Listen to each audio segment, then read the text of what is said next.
quiere tomar nota después, hermanos, que desde la niñez has sabido las sagradas escrituras, las cuales te pueden hacer sabio para la salvación por la fe que es en Cristo Jesús. Toda la escritura es inspirada por Dios y útil para enseñar, para redarguir, para corregir, para instruir en justicia, a fin que el hombre de Dios, ¿verdad? Y aquí incluye la mujer también, ¿verdad? La humanidad del Señor, hermanos, los redimidos del Señor, seamos perfectos, enteramente, algunas traducciones dicen perfecta y enteramente preparados para toda buena obra, ¿verdad? El fruto de conocer las escrituras es, hermanos, venir a la salvación en Jesús y ser transformados a imagen de Él. Puedes tomar asiento.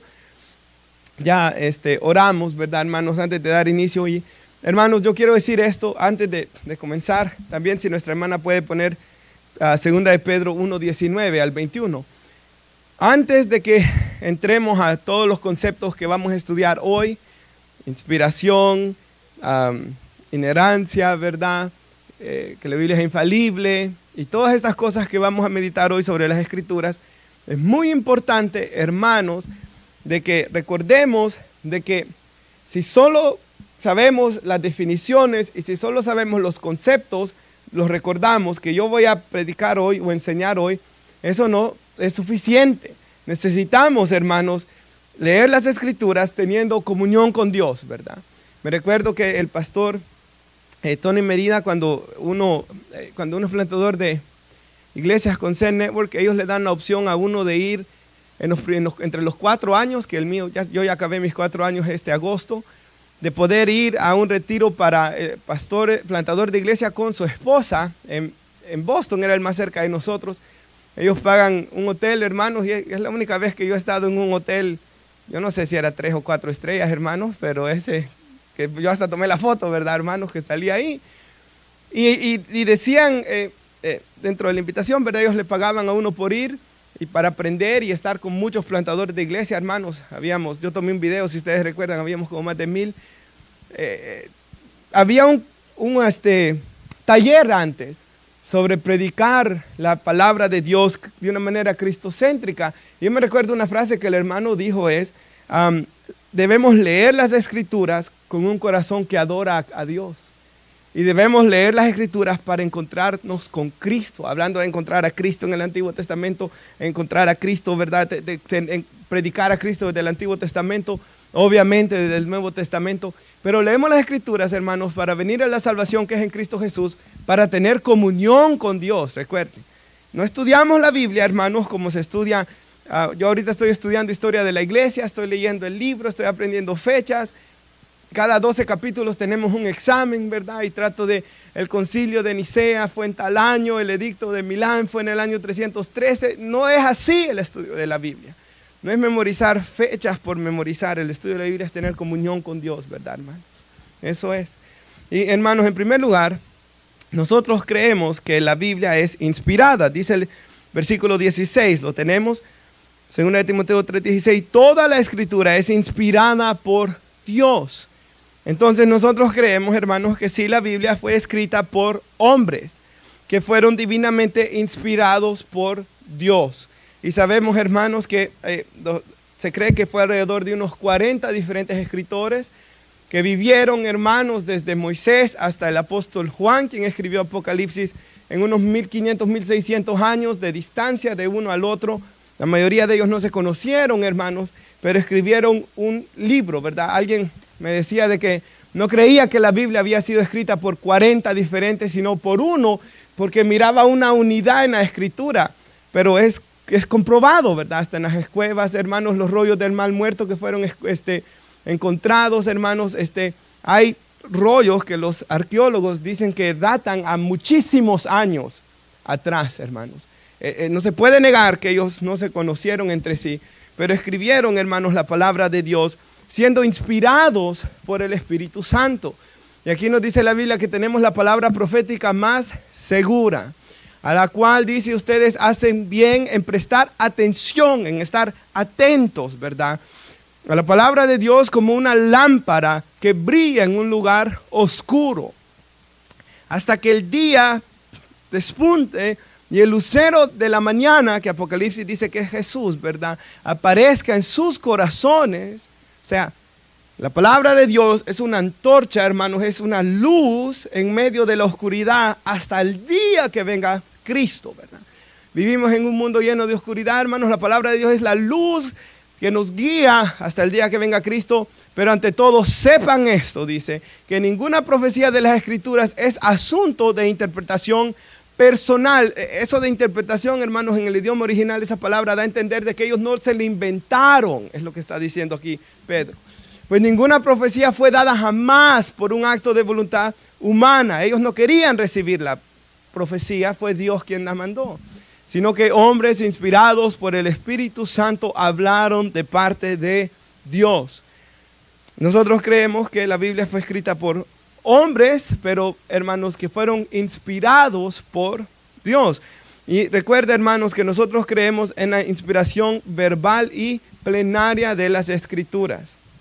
Esto es muy importante, hermanos. ¿Cómo dije que es, hermanos? Amén, hermanos. Pongan atención. La inspiración es verbal y plenaria. Y esto es muy importante. Y yo quiero explicar esto, hermanos. Y voy a leer la definición que encontramos en los libros de teología sistemática, hermanos, o libros de doctrina. Esto significa, hermanos, que cada palabra en el lenguaje original, en los manuscritos originales, fue inspirada por Dios. Entonces, esto es muy importante, hermanos, porque nada menos, se me olvida la película, pero hay una película de un jovencito, hermanos, que él quiere ir estudia en una escuela católica y él quiere ir a una universidad católica para jugar fútbol americano. Y en esa película me recuerdo, muy, muy famosa la película, en esa película el sacerdote le dice de que ese sacerdote, yo no sé exactamente si era católico o episcopal, no me recuerdo, pero él le dice de que Dios solo inspiró los conceptos, no todo lo que dice la Biblia. Entonces, dan a entender que la Biblia contiene muchos errores porque Dios inspiró los conceptos. Pero nosotros creemos, hermanos, que Dios no inspiró solo los conceptos, Dios inspiró las palabras también. Entonces, en los manuscritos originales, ¿verdad? En el lenguaje original, Dios lo usó, hermanos. Él inspiró, la palabra de Dios fue inspirada por Él, ¿verdad? Garantizando la veracidad infalible de toda la Escritura en todos sus aspectos. Entonces, histórico, científico y teológico. Entonces, nosotros creemos y comprendemos, hermanos, que la palabra de Dios, cuando dice en el año tal, del rey tal, está históricamente correcta, ¿verdad?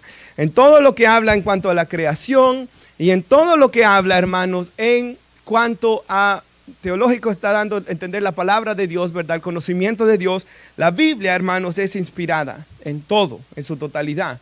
Hasta en las fechas que da, los datos históricos que da, todo lo que la Biblia da es inspirado.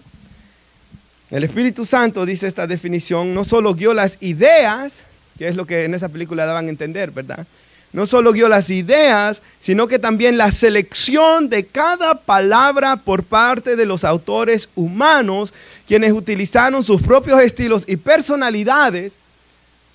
Pablo y Pedro tenían personalidades diferentes, ¿verdad, hermanos? Lo podemos ver en los escritos. Juan tenía un estilo de escribir, pero Dios usó sus personalidades, Dios usó su contexto histórico, y esto es otra predicación que di.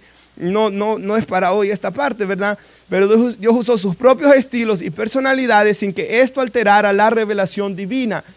Entonces creemos en la inspiración verbal y plenaria. Verbal significa que Dios influyó en la elección de las palabras que utilizaron los autores humanos. Entonces Dios los guió a usar esas palabras. Y los que han estado en la iglesia ya por un buen tiempo, cuando me han escuchado predicar, ¿verdad? Ustedes han visto, hermanos, que a veces yo digo la palabra en el idioma original es tal y nos ilumina tanto el significado del texto bíblico, ¿verdad? Nos ayuda tanto a entender lo que ese pasaje de la Biblia está diciendo, hermanos. Por eso creemos, y conforme yo más y más he estado leyendo la Biblia, hermanos, nos damos cuenta que las palabras son muy importantes. Por ejemplo, este domingo los americanos me pidieron que predicara sobre avivamiento. Y yo voy a predicar 1 de Timoteo 2. Y en 1 de Timoteo 2 hay una palabra que dice que debemos hacer rogativas, oraciones y peticiones. Y la palabra peticiones, por ejemplo, estaba viendo, hermanos, que se deriva de la misma raíz de la palabra griega que se usa, hermanos, para intercesión en Romanos 8:26 y en Hebreos 7:25. O sea, que la misma palabra que se usa para las oraciones que hace Jesús intercediendo a la diestra del Padre por mí, la misma palabra que se usa para la intercesión del Espíritu Santo en mi corazón, es la misma palabra que se usa ahí para nosotros hacer esas peticiones o intercediendo por los demás hombres. Entonces cuando vemos el significado original, hermanos, nos alumbra y nos guía. Otro ejemplo que viene a mi mente, pero primera de Juan 1:9 dice, si confesamos nuestros pecados. Y si usted tiene alguna Biblia de estudio, algún comentario sobre el Evangelio de Juan, de primera de Juan, dice que la palabra confesamos significa ponerse de acuerdo con Dios. Y ahí ya uno entiende mucho más el significado. ¿Por qué? Porque hay gente que dice, ¿verdad? Para mí tal cosa no es pecado. Pero el verdadero arrepentimiento, la verdadera confesión es, hermanos, cuando yo estoy de acuerdo que lo que Dios dice que es pecado y yo me arrepiento de él. Entonces las palabras ayudan grandemente, hermanos, a comprender las escrituras. Y nosotros que hemos estado aquí en la iglesia y ha visto, hermanos, las predicaciones, si usted pone atención, ¿verdad? Usted ve, hermanos, que las palabras nos ayudan grandemente a entenderlas. Este ejemplo podrá ser bien extremo, pero es cierto. Yo una vez estaba en la iglesia, hace muchísimos años atrás, y una señora predicó Hebreos capítulo 12, versículo 2. Y ella dijo que Jesús es el actor y consumador de la fe. Y ella dijo que Jesús era un actor que estaba actuando, y de que ella entró a la casa de una persona y que vio que habían muchas revistas de un hombre de telenovelas, de los famosos. Y de que en vez de tener esas revistas de ese actor de las telenovelas, debería de tener a Jesús, que es el actor de nuestra fe. Pero si usted se pone a ver, la Biblia ahí no usa actor, sino autor. Y si usted solo indaga con una Biblia de estudio, y que tan facilito es, ya el trabajo está hecho, o en algún comentario bíblico, aun si solo lo lee en español, sabe que no es un actor, sino un autor. Pero luego si comienza a indagar un poco más, autor y consumador, autor es quien inició, quien comenzó nuestra fe, consumador es quien lo llevó a cabo y la completó, por eso Jesús dijo consumado es. Y ese texto bíblico no está hablando en nada para reprender a una persona porque tenga una revista de una telenovela en su casa. ¿Y por qué es importante? Porque toda la gente ahí dijo amén, toda la gente le creyó. Pero el problema es que si comenzamos a usar la Biblia, porque yo le quiero tirar a esa mujer que yo vi que tenía las revistas, no la hermana, ¿verdad? Solo estoy señalando a lo lejos, porque vi que tenía las revistas de ese hombre, ¿verdad? Y yo quiero tirarle y tuerzo la Biblia para tirarle a esa persona. Yo estoy haciendo lo mismo que hizo Satanás cuando quiso atacar a Jesús con el Salmo 91. Estoy torciendo la Biblia para atacar a alguien. Y nunca debemos hacer eso, hermanos. Debemos explicar la palabra de Dios, predicar la palabra de Dios conforme lo que Dios quiso decir originalmente. Entonces, las palabras son importantes porque el autor y consumador me enseñan lo que Jesús hizo por mí. Las palabras son importantes. Creemos en la inspiración verbal. Dios influyó en la elección de cada palabra. Y plenaria, eso plenaria o plenitud, ¿verdad? Toda la escritura es inspirada por Dios, desde Génesis a Apocalipsis, ¿verdad? Lo acabamos de leer en nuestro texto bíblico. Toda la escritura es inspirada por Dios y es útil. Se puede poner nuestra hermana Mateo 5, 17 al 20.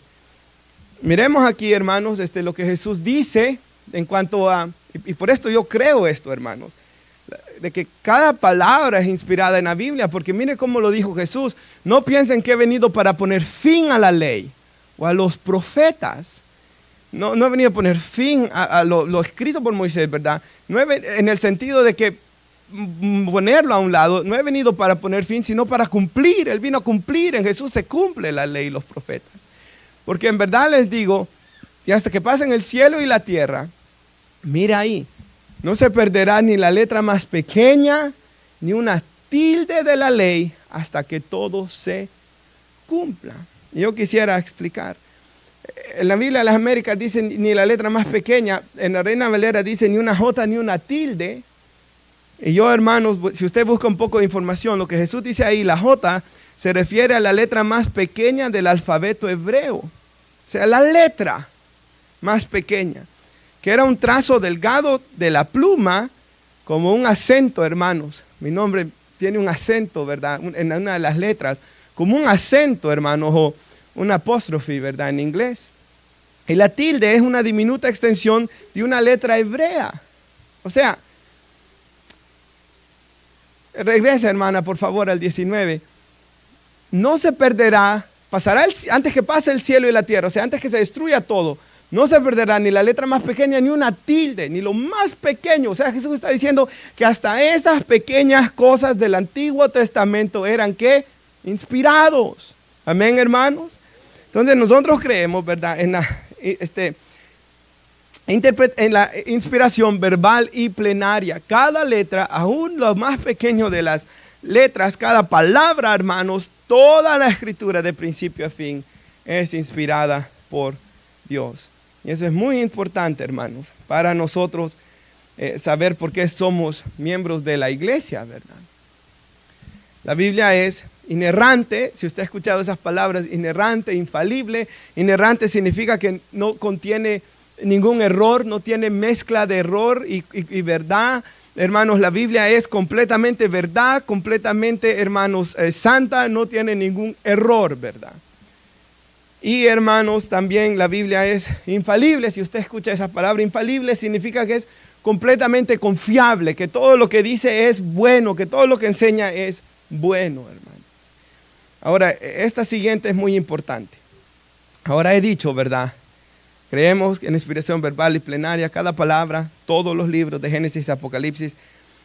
Es muy importante eso, hermanos, porque así nosotros no venimos y quiero escoger esta parte de la Biblia, estas no me gustan. Yo me recuerdo que había un compañero en el instituto bíblico que él luchaba, hermanos, para convencernos a todos de verdad de que el libro de Cantares no era inspirado por Dios. Y él se ponía, hermanos, a debatir. Esto pasó en el año 2011, hasta tal punto que me sacó de mis casillas, hermano. Y le dije de que qué estaba haciendo en la iglesia entonces si él no creía. Entonces creemos, ¿verdad, hermanos? Y luego, y si alguien tiene dudas, pues lea la Biblia, léala, estúdiela y puede platicar conmigo después. La Biblia nos llama a presentar defensa de nuestra fe con mansedumbre ante todo aquel que nos demande razón de ella, ¿verdad? Pero no solo decir yo creo esto, porque una vez yo hablaba con un hombre, hermanos, que era el diácono en la iglesia. Y me recuerdo que él era diácono en la iglesia que él asistía y yo le hablaba algo y él me dijo, yo creo así porque así me han enseñado. Pero antes de eso él me dijo, yo no he leído la Biblia, yo no sé mucho de la Biblia, pero yo creo esto porque así me han enseñado. Pero hermanos, la frase esa es bien peligrosa, es perversa, por cierto. Porque yo creo en lo que creo porque así me han enseñado y yo no he leído la Biblia. Y el hombre podía leer, era inteligentísimo, tenía una compañía, listísimo para hacer dinero. Así que no era un problema intelectual el de este hombre, era un problema espiritual. Él no quería aprender de las escrituras. Así que aún lo más pequeño, hermanos, la jota, la tilde, ¿verdad? Las cosas más pequeñas de las escrituras son inspiradas. La Biblia es inerrante, la Biblia es infalible, todo lo que dice, ¿verdad? De ciencia, de historia o teológicamente, hermanos, todo es correcto. Pero esto es muy importante también, hermanos. Nosotros creemos en la suficiencia de las escrituras. Y eso es tan importante. Y sabe que cuando yo comenzaba en la iglesia, cuando yo comencé a aprender de la Biblia, yo siempre entendía estas cosas, las enseñaba, hermanos, a los adolescentes en la escuela dominical. No sé si en la iglesia nunca prediqué esto, hermanos. Las veces que prediqué casi siempre eran mensajes devocionales. Pero lo que nunca me puse a pensar mucho hasta que el hermano Paul Washer fue quien me abrió la mente en esto, hermanos, fue la suficiencia de las escrituras. Porque él tiene una frase que él dice así: si tú crees en inspiración, si tú crees en la inspiración que es inefable, que es inerrante, pero no crees en la suficiencia de las escrituras, de nada te sirve que creas en los otros tres. Y es cierto. Entonces yo comencé a indagar, hermanos, sobre qué era la suficiencia de las escrituras. Y cuando decimos cuando la doctrina de la suficiencia de las escrituras enseña que la Biblia es suficiente, hermanos. ¿Y qué quiero dar a entender con esto? Y voy a dar un ejemplo católico y voy a dar un ejemplo evangélico. El ejemplo católico, hermanos, es lo que peleaban los reformadores, ¿verdad? Los reformadores decían solo escritura, solo la Biblia es nuestro estándar de fe y conducta. O sea, todo lo que yo debo creer debe estar en la Biblia y todo como yo me debo de comportar debe de estar en la Biblia. Es lo que peleaban Lutero y los reformadores. Pero, hermanos, el Papa, ¿verdad? Y el resto de la iglesia decía, nosotros creemos que la Biblia solo se interpreta, o sea, la Biblia está debajo de la tradición de la iglesia, los concilios y el Papa. Entonces, la Biblia sí es inspirada, ¿verdad? Pero la Biblia no es suficiente, necesitamos la tradición, los concilios y el Papa. El problema es que si usted estudia rápidamente, hermanos, las doctrinas, lo que dijeron en los concilios o las cosas que ha dicho el Papa, contradicen la Biblia, eso es bien obvio. Lo más fácil de ver es lo que dijo el Papa Francisco. Él aprobaba el matrimonio entre dos hombres. La Biblia es tan clara que eso no es correcto, hermanos. Los que 1 Corintios 6:9, los afeminados y los que se echan con varones no heredarán el reino de Dios. ¿Qué más claro? Romanos 1, los que Dios entregó a pasiones vergonzosas, hombres con hombres en su lascivia se perdieron en esos pecados. La Biblia no puede ser más clara, hermanos. Entonces ahí es donde dijo Pedro, vamos a obedecer a Dios antes que al hombre, ¿verdad? Entonces obviamente esto tiene que ser incorrecto. Entonces la tradición de una iglesia no está por encima de la Biblia, ni hermanos los concilios, ni los papas que cuando ellos dan un discurso oficial es inspirado por Dios, dicen ellos. Tienen más autoridad que la Biblia, pero nosotros sabemos que eso no es correcto. Ahora, veamos por qué es importante que creamos en la suficiencia de las Escrituras desde un punto de vista evangélico. Porque hay muchas iglesias evangélicas carismáticas, ¿verdad? Muchas iglesias también, sobre todo el evangelio de la prosperidad, hermanos, de que ellos creen que reciben profecías con nueva revelación doctrinal. Y esto es peligrosísimo. Porque usted ve que ellos dicen, y quizás usted lo ha visto, que ellos han recibido una nueva revelación, y algunos hasta escriben sus libros y la gente los compra, ¿verdad? Nueva revelación doctrinal. Pero cuando nosotros decimos que creemos que la Biblia es todo suficiente, es porque creemos que en la Biblia está lo que Pablo dijo en Hechos 20, tenemos todo el consejo de Dios. La palabra consejo, en Reina Valera se traduce consejo, se traduce en la Biblia de las Américas el plan de Dios. O sea, todo lo que Dios quiso dar a conocer de Él para el hombre, lo dio a conocer en las Sagradas Escrituras. Aunque dice, hermanos, yo tengo varios pasajes, y puede poner nuestra hermana Gálatas 1, versículo 8. Pero vino a mi mente otro antes de que leamos este, y solo lo quiero decir de memoria. Hebreos capítulo 1, que dice, hermanos, Dios en otro tiempo habló a los padres por los quienes, profetas. En estos postreros tiempos, Dios nos ha hablado ¿por quién? ¿Por José Smith? No. ¿Por el Papa Francisco? No. ¿Por el profeta tal que aparece hoy en la tele? No. Dios nos ha hablado por su Hijo. Y fue el último mensaje, es la máxima revelación. Él es la imagen de su sustancia, dice la Escritura. Él es el resplandor de su gloria. Y vamos a ver por varios pasajes bíblicos, voy a poner 4 hermanos, que nos muestran por qué no hay más revelación doctrinal. Y los apóstoles enseñaron que no hay más. Aún Jesús, acabo de dar uno, ¿verdad? Así que son 5. Pero usemos 6. Vino otro a mi mente ahorita. Mateo 28, 18 al 20. Toda autoridad más dada en el cielo y en la tierra, por tanto, id y haced discípulos en todas las naciones, bautizándolos en el nombre del Padre, del Hijo y del Espíritu Santo, y enseñándoles que guarden todas las cosas que ¿quién? Yo os he mandado. Desde el principio, hermanos, el Señor Jesús dio el Evangelio a los apóstoles, quedó escrito en la Biblia, y esto solo se tenía que seguir enseñando de generación en generación. No, porque José Smith dijo, ¿verdad? Y usted sabe, está Utah, ¿verdad? Todo el el estado, lleno de muchos mormones. Hermanos, los mormones están por todas partes hoy. Hasta hoy entiendo una vez que nosotros fuimos a visitar allá en El Salvador a unos familiares de mi mamá que vivían un poco retirados en el campo. Y me recuerdo de que era un lugar tan lejano, hermanos, de que solo se podía ir en un pick-up, algo fuerte, ¿verdad? Y me recuerdo que veníamos de allá, hermanos, y el papá de Ronald había venido muchas veces a Estados Unidos. Entonces, hermanos, se subieron dos muchachos con camisas blancas, con una plaquita, ¿verdad? Con pantalones negros, yo los sabía que eran mormones. Hoy me pongo a pensar y pienso, lo más seguro es que eran mormones porque eran blancos, hermanos, blanquitos, vestidos así. Y se subieron, hermanos, ahí y venían con nosotros. Entonces yo me pongo a pensar, hasta en aquel tiempo ya andaban allá. No digamos hoy, ¿verdad?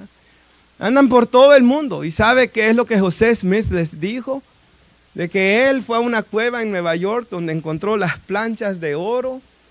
Tenía unos lentes mágicos.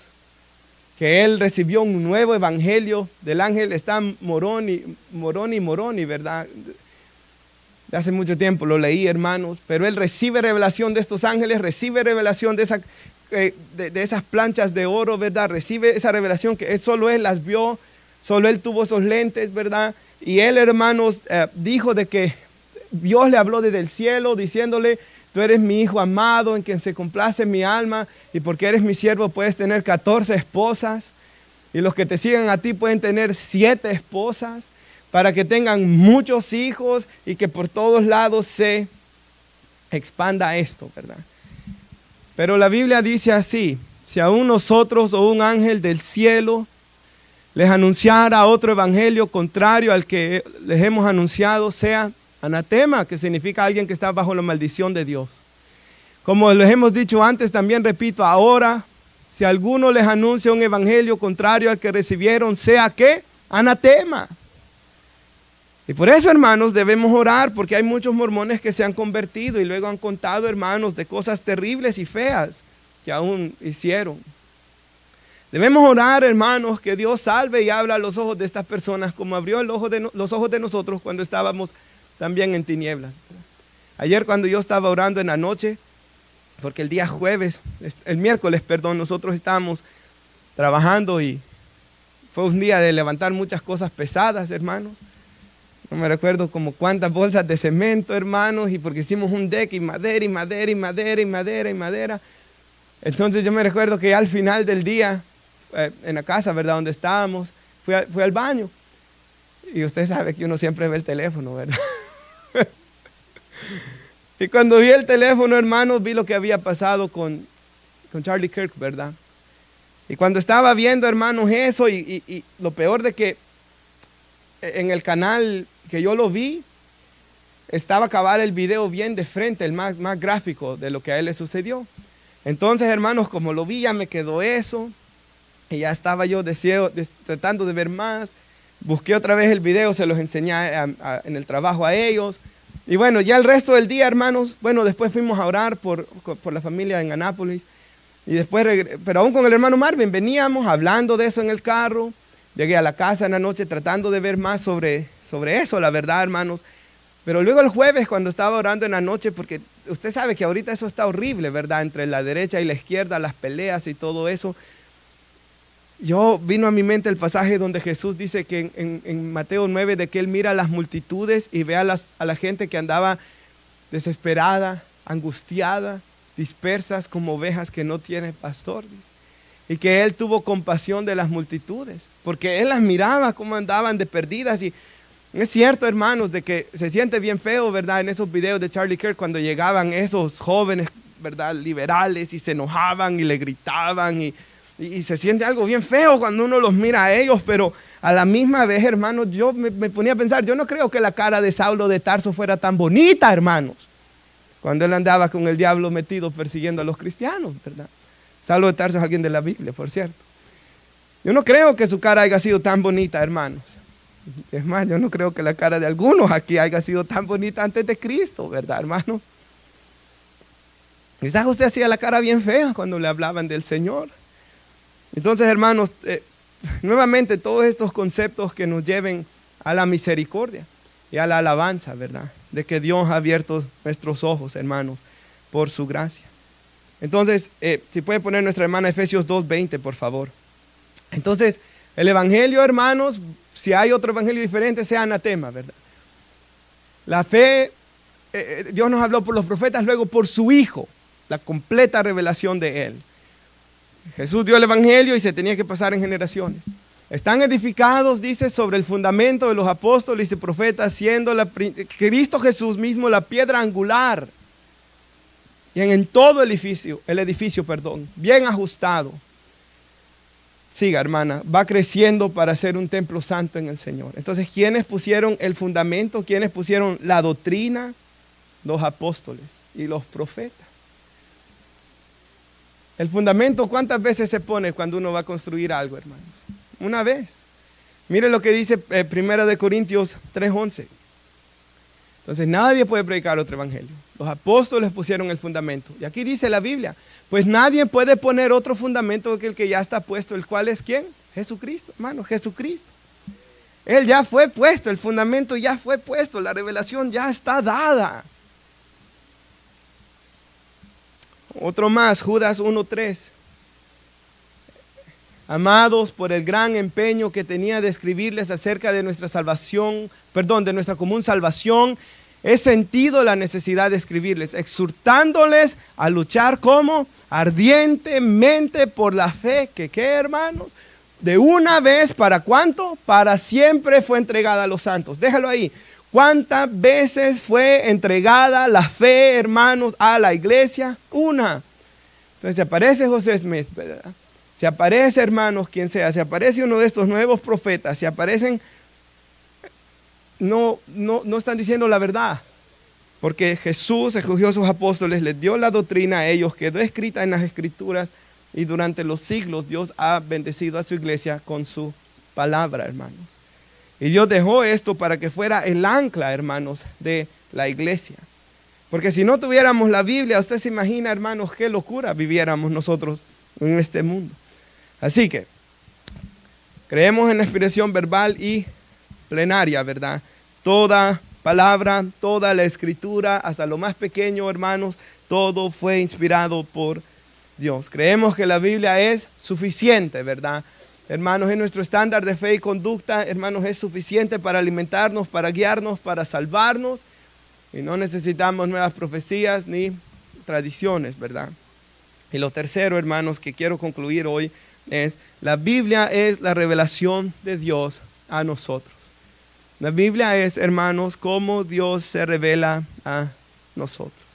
Y si usted ve, hermanos, en la Biblia, nosotros comenzamos a aprender que Dios creó todas las cosas. Comenzamos a ver, que Él es bueno, y que el hombre peca, y que el pecado nos separa de Él. Y durante todo el resto de la Biblia, hermanos, vemos los atributos de Dios. Vemos que Él es misericordioso. Vemos que Él siempre es fiel a sus promesas. Vemos que Él es inmutable y Él no cambia. Denme otros. Vemos que Él es el Shaddai, ¿verdad? El Todopoderoso. Él es omnipotente. Vemos que Él está en todo lugar, hermanos. El Salmo 139 nos lo dice. ¿De dónde me esconderé de ti, verdad? Si voy a lo más oscuro, si voy a los extremos de la tierra, si me trato de esconder en la oscuridad, si donde quiera tratar de ponerme, tú me ves. Y vemos que Él es omnisciente, porque ahí dice que la palabra no está en mi boca y Dios ya la conoce toda. Entonces es ahí, hermanos, donde vemos que la Biblia es la revelación de Dios. Y lo primero que debemos hacer al leer las Escrituras es que la Biblia me está enseñando sobre Dios. Porque a veces queremos leer la Biblia solo en qué me está diciendo de mi matrimonio. Y es bueno esa parte, pero lo importante primero es qué me enseña sobre Dios. Ahora la Biblia también me enseña la ley de Dios, ¿verdad? Y la Biblia, hermanos, me enseña la voluntad de Dios, la voluntad moral de Dios. No cometerás adulterio, ¿verdad? No matarás, no robarás. Y todos esos mandamientos que dijo Jesús, que se resumen en amarlo a Él con todo el corazón y amar a nuestro prójimo como a nosotros mismos. Y ahí Dios se va revelando que lo que Él quiere es que el hombre lo ame, lo conozca y viva para Él. Y que Él lo que quiere es que el hombre ame a su prójimo como a sí mismo. Y Jesús dijo de que como quieres que los demás hagan contigo, así haz tú con ellos. Y eso se le ha llamado en la iglesia como la regla de oro, ¿verdad? Entonces la Biblia nos revela la ley de Dios, y la ley de Dios también nos revela, ¿qué, hermanos? El pecado del hombre. La Biblia es la revelación de Dios. La Biblia nos revela el pecado que nosotros tenemos. Pero la Biblia también nos revela a nuestro Salvador, a Jesús. Y desde Génesis 3:15 lo vemos rápido. Es más, desde antes, en la creación, en Juan, nos dice que en el principio era el Verbo, y el Verbo era con Dios, y el Verbo era Dios. Y por medio de Él todas las cosas fueron creadas. Y Colosenses 1 nos dice que Él, hermanos, creó todas las cosas. Hebreos 1 nos dice también que Él creó todo. Así que desde Génesis 1 ya vemos a la Trinidad de Dios creando todas las cosas. Pero en Génesis 3:15 Dios nos revela por primera vez, conocido como, si usted ha visto el término protoevangelio, le llaman, ¿verdad? La primera vez que el evangelio es predicado, hermanos, donde Dios dice que cuando Dios, si ve, Dios no maldice al hombre, maldice a la serpiente, maldice la tierra, maldita será la tierra por tu causa, le dice. Pero al hombre no lo maldice, ¿verdad? Lo castiga. Castiga a la mujer que con dolor va a dar a luz sus hijos, ¿verdad? En la preñez, pero que iba a nacer uno de la mujer que iba a venir a aplastar la cabeza de la serpiente. Y desde ahí, hermanos, el resto de la Biblia se trata de cómo Dios va a cumplir esa promesa, que la cumple en Jesús. Entonces, hermanos, vemos que la Escritura en el Antiguo Testamento nos habla, hermanos, en medio de la narrativa que está guardando ese linaje, ¿verdad? Por eso en la Biblia hay nombres y se concentra en la familia de Abraham, porque Dios está, hermanos, mostrando cómo Él, de esa descendencia, ¿verdad? No de la de Caín, ¿verdad? Sino de la de Set, hermanos, iba a venir nuestro Señor y Salvador, Jesús. Entonces la Biblia nos lleva a Jesús. En el Nuevo Testamento, hermanos, ya no nos habla de cómo Jesús iba a venir, sino de cómo Jesús viene a este mundo.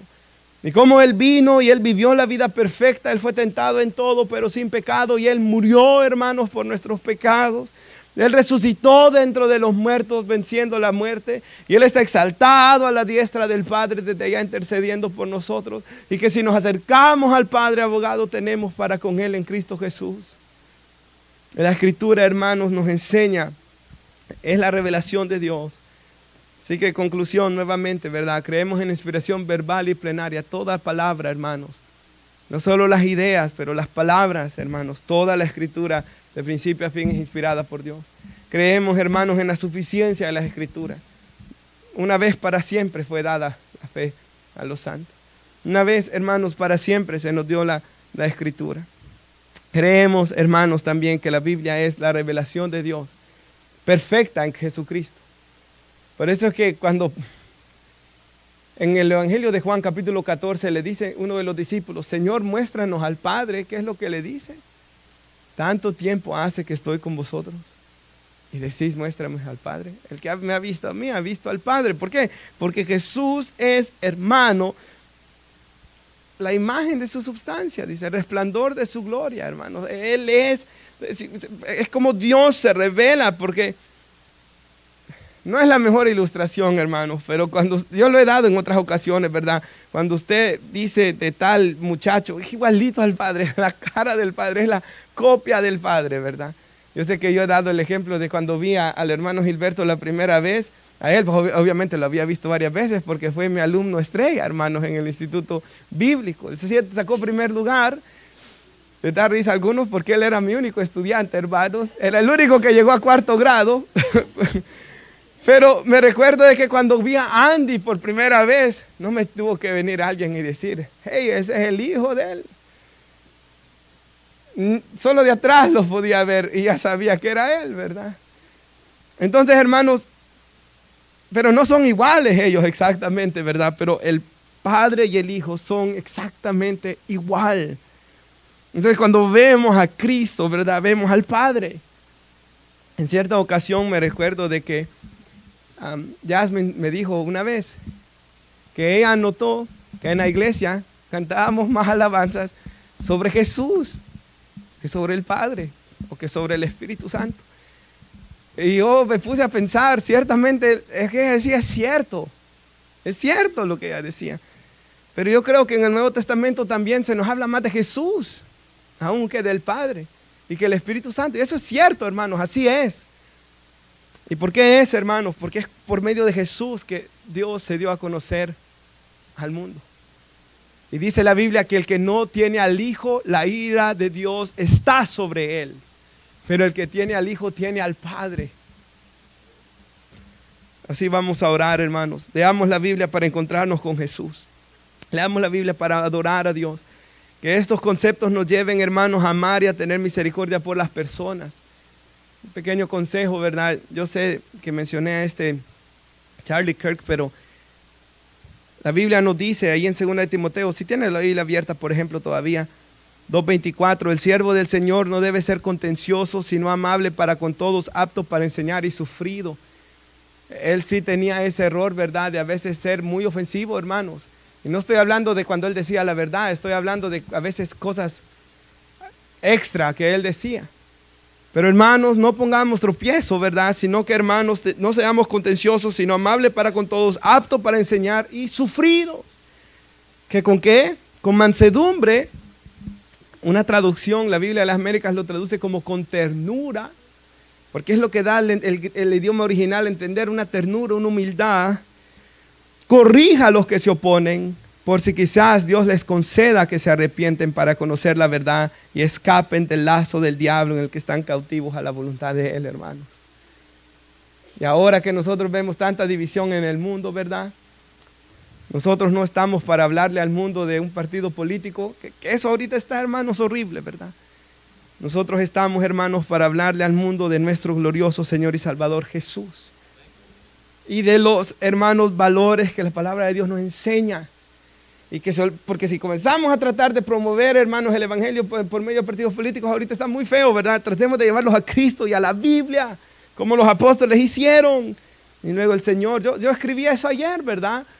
Los que somos amigos saben que yo ponía eso, tengamos compasión por las almas, ponía una foto llena de ovejas y puse el texto que Jesús tenía compasión por ellos, el mundo y todo lo que, porque hermanos, si usted comienza a ver las redes sociales, ese día, el miércoles, yo hasta me sentía hasta aturdido de tanto que había leído, de todo lo que había visto, ¿verdad?